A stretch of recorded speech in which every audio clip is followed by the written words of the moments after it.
Hey everybody, how's it going? Hope you're having a lovely day. Today I'd like to follow up on a video that I did 12 years ago called Control Yourself to Control the World, Why It's Right to Be at Fault Even If You're Not Wrong. This is a video that deals with how people will interact when they're dealing with customers at their small business, and I think it's very applicable to what a company did recently to one of their customers. I talked about this in a video on a company called Hoptwork. So what Hoptwork did is they have a piece of software that's perpetually licensed. They had a customer reach out to them. They said, I'm switching from Windows to Mac or from Mac to Windows. I want to download the other installer. And I'm noticing there's a problem with the link. This customer believed that they would still be able to download the installer file for the software that they had purchased, because when they go to here, it says Hoptwork Advanced Edition Perpetual, and it says downloads remaining. That looks like an infinity symbol, and it says expires never. Now, I'm not one of those types of unreasonable people that says I expect that link to continue to work in the year 2300, or that infinite means I can literally just keep clicking over and over again, like the Mugu Maruder program from 2004, where you could put URLs from scam sites in there, and it would just have multiple gigabit internet connections at colleges, just continuously download the scam images from scam websites. But you would expect that if you bought the program a few years ago, that you could click and download it a second time. So he contacted customer service to see if they'd be able to help him, and they said, no, I'm sorry. He was going back and forth with them for a little bit, and he became somewhat agitated, and I went over that in the video that I did in this company. I am bothered by this, not necessarily as a customer. I'm bothered about this as a business owner. For those of you who are newer to the channel, hi. Pleasure to meet you. I'm Louis Rossman. I've had a repair company since about 2008 that has been open to the public, usually anywhere from 3 to 16 employees at any given time, depending on how busy things are. And we are directly customer facing. We have people that just walk right in the door. So we have to treat people in a manner where, to some basic level of respect, because when you're dealing with customers that are walking into a physical location and you are not behind a keyboard, you're not hiding behind 3 or 6 levels of bureaucracy or anything else, they're going to let you know when you've pushed a little too far. And and what bothers me about this situation is I've understood what it's like to be on the other end of this, not just being a customer. The reason this bothers me is because there's so many times that Dan or Kevin or Patrick have walked over to me and said something along the lines of, customer has emailed, they bought this 14 months ago, the warranty is 12 months. And before they can even finish their sentence, I don't usually interrupt people, but I'll just interrupt them, like, just don't worry, just give it to them, whatever it is. And I'll just hand wave and I'll go back to what I'm doing. Because when they tell me the product name of whatever it is, let's say this customer was absolutely ripping me off and scamming me and fucking me over. When you're talking about something that costs like $30, it's just, I just don't care. I'm going to go on my life. Let them know that we don't usually do this. We're going to make an exception for you. Thank you very much for being a customer, and I'll move on my life. And 13 years later, I'm just fine. I've been on the other end of this enough times. Now, there are the business owners that have been scammed once or twice, and because of that, they dig their claws into every single fact of the case, and they will look into every single little thing. And then what they do, this thing where they start to see the customer as the adversary, and then after they see the customer as the adversary in every case, they become very defensively postured, and it causes the type of interactions that I'm going to read to you here. And what usually happens in these cases is you'll see that they'll grab onto this teeny tiny little detail where they're correct about something, and then they'll pretend that actually matters in the big picture. And I'm going to make a comparison to a different company that did this earlier in the year that I went over as well. So after the customer pointed out, this is kind of shitty, I bought this software, I've been a loyal customer for years, and by the way, just so you know, on your page, it says downloads remaining, infinity, expires never. This is the response that they gave. Rather than just say, you know what, here, you're not pirating our software, you've been a loyal customer, here's a link for you. They wrote this out. They said the following: Dear customer, the line you're referencing, downloads unlimited, expires never, was an automated note included in your original purchase email from our e-commerce platform, WooCommerce WordPress, where version 7 was released in 2022. It refers only to the license records stored in that system. It was never intended to indicate that installer files would remain permanently available. When Hoptwork version 8 was released, the installer links for earlier versions were retired and replaced with the current version as part of our standard version support policy. This ensures users always download the latest, most secure, and fully supported release. Our perpetual license remains valid for the version purchase, but active download, hosting, and technical assistance are maintained only for the current and immediately preceding releases. We were in the middle of reviewing your case as a courtesy because we genuinely try to be understanding and helpful with every customer situation. This kind of cooperation is only possible through direct, respectful communication. If the public posts are updated to reflect the accurate information, I'd be glad to revisit your request directly. If not, we'll consider the matter closed, and I sincerely wish you the best moving forward. Sincerely, Michelle, Director of Marketing and Business Operations, Milan Digital Audio. In my opinion, this woman should be fired. Steve exists at my company. He was a manager for 10 years. And what he would do is when I would get this type of attitude, for whatever reason, he would look at the situation and take me aside and he would have a conversation like this. Louis, in the time that it took you to write this fucking email, you could have actually found that file on the NAS and then emailed them a copy of. In fact, in the time it took you to type out this fucking email, even with Verizon DSL at 128 kilobit per second upload at that old shit ass store, you could have uploaded them the file that they wanted. Now, what makes more sense, Lewis? To really dig your heels in and say, that was not technically meant to mean forever. That was an email and that was not supposed to be here. Or to just make the person happy, give them what they want. Now they're like, wow, okay, I didn't know that I was supposed to download the file. I screwed up, but yeah, now I have a copy of it. Thank you so much. I really appreciate that. Or to go on a back and forth argument that's most likely going to result in negative PR. Like, what makes more sense? That was Steve's job. And it would also go vice versa, where I would try to be very nice and accommodating and caring to somebody who was just going to screw me over, file a chargeback, scam my store, and treat me like shit anyway. We had this back and forth. So every now and then business owners can get a little bit emotional about things, or the person who's in charge of that policy can dig their heels in and say, well, actually the policy means that. And it's the job of the person that is in charge of business operations to go up to that person that's either getting too emotional or getting too tunnel visioned on exactly what the policy is. Do this, understand that that's not the way you're supposed to be doing business, and fix shit. Okay, maybe you don't hit them, but a lot of the times I deserve to have Steve hit me. And the reason that the dynamic that we had worked very well, and the reason he's a great business person that I'm glad works for Fudo now and took over my old position there, is because he understood that this is not the way to live a good life. This does not make sense. Creating senseless conflict where it doesn't need to be conflict when you could simply make somebody happy. And when we see these situations for ourselves, I think the reason that they piss us off so much is because it's not just as a customer, but on the business owner side of it, we understand how easy it is to run a successful business in its field that is still in business 15 years later. Some of the best reviews on Google you could find, if we still fucking exist. I know they took us off for hard drive data recovery recently, but this was there even before YouTube, 4.5 to 5 stars, even before I had a YouTube channel. You can do that without treating people like shit and just wasting time on this type of stuff. Now, technically, that was an automated note, right? When they put that there, technically that was part of the e-commerce platform. You're right. You're right on that detail. Does that change anything? Does that change the fact that in the time that it took you to write out 2 or 3 emails arguing with this person, you could have found a copy of the old installer and just fucking emailed it to him? The way that when I look at Kevin, it's like, yeah, just send him this. I've done that hand wave so many times. And above all, what bothers me the most about this is that we were in the middle of reviewing your case as a courtesy. No, you weren't. You told him you were not going to give him the file.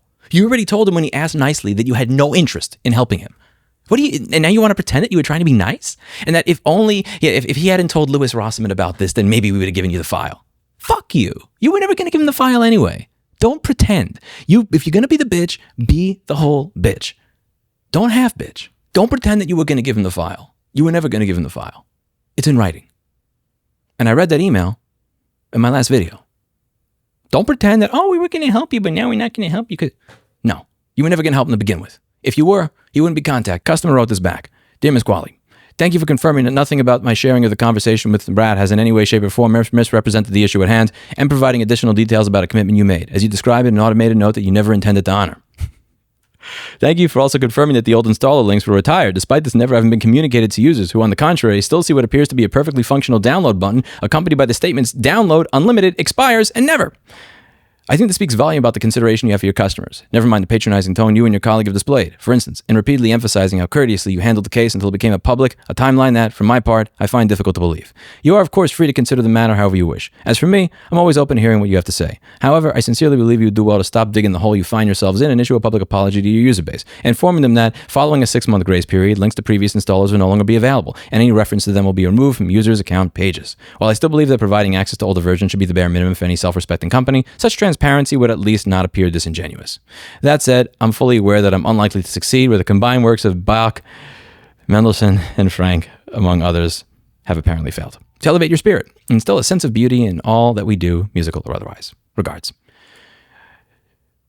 I want to show you another story of a company that did something very similar to me, where they did, and again, I've had this urge before to dig my heels in on something because it was more important to be right than to actually run a good company. I've had this instinct, and I've gone back and forth with this with Steve. Steve has sometimes had this instinct, and we've always counterbalanced each other out. That's why you need the yin and yang at the company. So this is a company called Nyxplay. Nyxplay made a digital picture frame, and as you can see from the first thumbnail at the top, It went from unlimited photo storage to 500 megabytes of cloud video storage, and you could no longer connect your Google Albums. You had to subscribe. Now, when I did my video, I said they committed marketing fraud because of two reasons. Number one is that they said you get unlimited storage, and then they changed the terms of the sale after the sale to you don't get unlimited unless you pay. It never said in the beginning that you only got to connect Google Albums if you paid them extra money. That was never a part of it. So they changed the terms of the sale. The second is when I looked at the Amazon advertisements and other e-commerce advertisements for this particular product, it still mentioned unlimited storage and connecting Google to Google without having to pay a cloud subscription.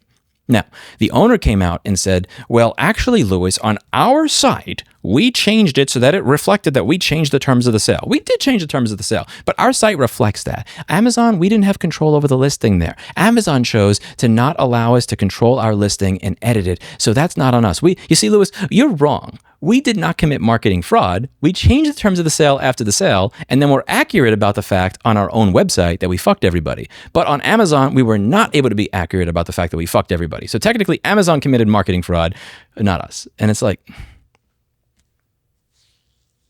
so let me get this straight. The problem to you is not the fact that you have the ability to unilaterally change the terms of the sale and reach into somebody's device and remove functionality. The problem is that they did not accurately report on it. A distinction without a difference. I'm sure all of his customers feel so much better now.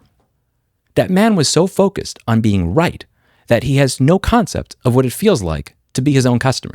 He doesn't understand that if a customer purchases something, if my grandma were to buy something who is not very technically savvy, because that's what this is marketed to, the type of person to buy this is not somebody who's crazy tech savvy. They're not the person that's reading the 900-page Fudo self-managed manual on how to self-host your entire life. It's my grandma.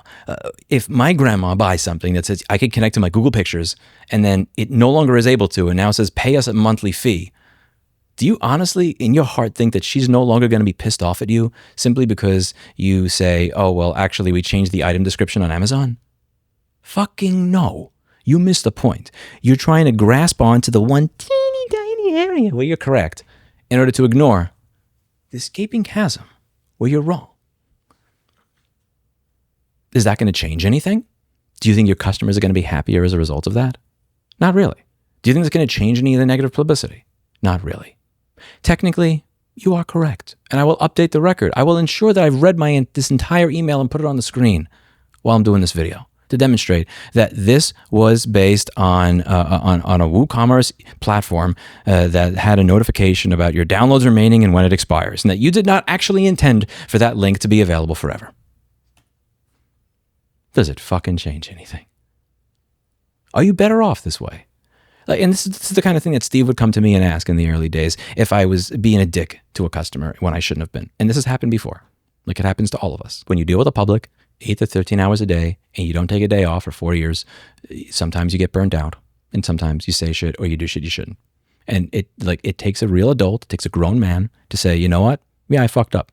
Maybe I shouldn't have said that. I'm sorry. Let me take a step back. Let's start fresh. Even if you never want to do business with me again, here you go. Here's your warranty replacement. Here's the link. Or here's I didn't lose this screw to your device. It came in like that. And it's one of those things. It's like if somebody shows up and says, this screw is there. I know that screw is there. And I have a picture of the device when it came in. And I what is more important to me? Like, in the amount of time it takes for me to go to the ticket and pull up the picture of the device that I took with my shitty Verizon DSL internet connection I had at the old store. I could literally just reach over to a magnet that's on my keychain and grab a spare screw and put it in that customer's computer and say, sir, I don't remember that being there, but you know what? Here you go. Have a good day. What's more important? What makes the world a better place? What gives somebody that positive, happy experience that they are more than likely to pass on to somebody else? When you make somebody smile, they are now more likely to want to make somebody else smile. And they're more likely to kind of do that again and again and again and again and again and again and again. What kind of world do you want to live in? Because that's what Steve taught me. Every single time he walked into the store for like the 12 years that I've known him. Every single time he walks into a room, he has that giant fucking smile on his face. Smirk, no matter what the fuck is happening to him in his own life. No matter what's going on. Always has a giant smile, and it's contagious and it spreads to everybody. And that's what he tries to do. Whether it's business or a social interaction or anything. You have the power to get people to smile. Even though you may think you're just a customer service schmuck or you're just like a fucking business operations person dealing with licensing for audio software. You have the ability, to, in your small corner of the world, choose whether you're going to make it shittier or better. And what I'm imploring you to do is try and make it better. I made this video 13 years ago, almost 13 years ago. Control yourself to control the world. Why it's right to be at fault even if you're not wrong. Put yourself in your customer's shoes. Imagine what it is like to be your customer for a day. Forget about all this other crap. Forget about all this entire world that you've constructed for yourself so that you can feel like you are in the right and you are a good person and you didn't do anything wrong and you're such a good boy or girl. Forget about that. The customer bought a product that said, connects to Google. Not once did it ever mention that it would cost a monthly fee in the future to be able to connect to Google Photos. And now it does. How do you feel as a customer? You bought a product, and on the product page, it said, download remaining, infinity, expires never. Yeah, again, I get it. You don't expect the download link to be up until the year 2200. But 2 years later, you could even told them, listen, man, I have to dig this shit up. We have to charge you something for it. Even that would have been better. I even got some money out of it. As a customer, what makes you feel like you got a good deal? And what makes you feel like you want to yell from the rooftops, this is a great company? And what makes you feel like I would never want to use these people again? Some business common sense is all I'm asking for here. Because again, if you just said, here's the link, but you said, you know what, I don't have that. We actually don't. If you would just imagine this. Imagine you would just tell the person up front, okay, yeah, what you see there, that expires never is actually based on a WooCommerce automatically puts that there. Our bad. I actually don't know where that file is, man. And I got a lot of work to do today. But here's what I'm going to do. Once I'm done with my day, instead of going straight home, I'm going to spend 5 to 10 minutes seeing if I could find that exe file. I'm going to see if I can find that file, and I'll get back to you tomorrow. And then you email them tomorrow personally outside the Freshdesk system and say, here you go, man. Here, it's attached. I don't expect people to be very trustworthy of attached EXEs, but best I can do. Have a great day. Which one do you think is going and I think this is the point I wish I had addressed earlier in the video. If when you do something like that, you're going to create the type of customer that would stick with you even if you're not the best. And this is the part that I wish if I was better at presenting videos that I would have put earlier. Because when you're running a business, you actually, I'm going to try to find the right way to say this. I didn't plan to say this. This is a lesson. I'm not saying that competition is a bad thing. People should be competing and trying to make the best service. But as a business, the holy grail of being in business is getting to a point where people will use your service even if you're not the best because they just love you and they trust you and they believe you. And you have cultivated such a good reputation that even if you cost $20 more, they're like, fuck it, I'm just going to go with you. That's what you want. You want to instill that type of loyalty in your customers so that even if the software, from the next website over, runs a little bit faster, it's a little bit more optimized and costs $3 less, they're just like, fuck it, I'm just going to go with you. There's power in that. And I don't think companies understand the level of power that they have in that if they actually do cultivate the type of relationship with people. I'm not saying that you shouldn't try to compete. I'm not saying you shouldn't try to be the best at what you do. But there's something to be said for being the type of company to where your customers are like, I don't give a shit I don't care if my own wife tells me that company is right down the road, they're probably faster and cheaper. Like, I'm going with you because I trust you because of what you've done for me. And it may seem like I'm going overboard here, but I've experienced this with my own customers because I've tried to talk people out of having certain services done here when I'm not the best at it. Like, I know this person is probably going to do this faster because they don't have this ridiculous queue. I also know they're cheaper. I know they're not cheaper because they suck. They're just cheaper because they're in a lower cost of living area. And they're like, I get along with this person. I've seen their body of work. They're really they're amazing. Like, please use them. I know you need this quickly. And like, I'm not even looking at that. I just want to go to you. It's easier to obtain that than you think. And you're throwing it away because it's more important for you to be right than to have a happy customer. Do you think this person is going to pay for the newest version after this interaction? No. You don't have a software in a field that's a monopoly.